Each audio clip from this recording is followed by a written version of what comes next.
गरीब कुटुंबातील विद्यार्थ्यालाही स्पर्धात्मक युगात गुणवत्तापूर्ण शिक्षण घेता यावे यासाठी अत्याधुनिक तंत्रज्ञानाच्या माध्यमातून शिक्षण उपलब्ध करून देण्यात येणार असल्याचे शालेय शिक्षण मंत्री दादाजी भुसे यांनी सांगितले। विविध क्षेत्रात नैपुण्य मिळवलेल्या नाशिक येथील जिल्हा परिषद, महानगरपालिका आणि खासगी शाळेच्या विविध 50 विद्यार्थ्यांच्या उपस्थितीत मंत्रालयात भुसे यांनी शालेय शिक्षण विभागाचा पदभार स्वीकारला। शालेय शिक्षण मंत्री भुसे म्हणाले की शालेय शिक्षण विभागाचा केंद्रबिंदू विद्यार्थी असणार आहेत। आनंददायी शिक्षण पद्धतीच्या माध्यमातून दर्जेदार शिक्षण देण्यासाठी विभाग काम करणार आहेत। राज्यात 1ली ते 12वी पर्यंतचे 2.25 कोटी विद्यार्थी आहेत।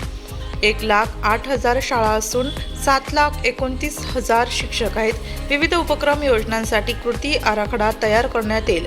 पुढील काही दिवसात शिक्षक, विद्यार्थी, पालक, शैक्षणिक संस्था यांच्याशी चर्चा करून त्यांचे मनोगत आणि अनुभव जाणून घेणार आहोत।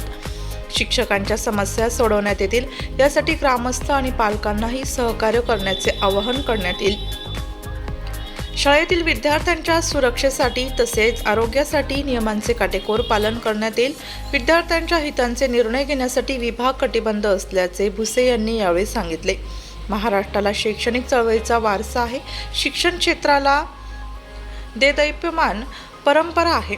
पुढे ही परंपरा कायम राहणार असल्याचे शालेय शिक्षण राज्यमंत्री पंकज भोयर यांनी सांगितले।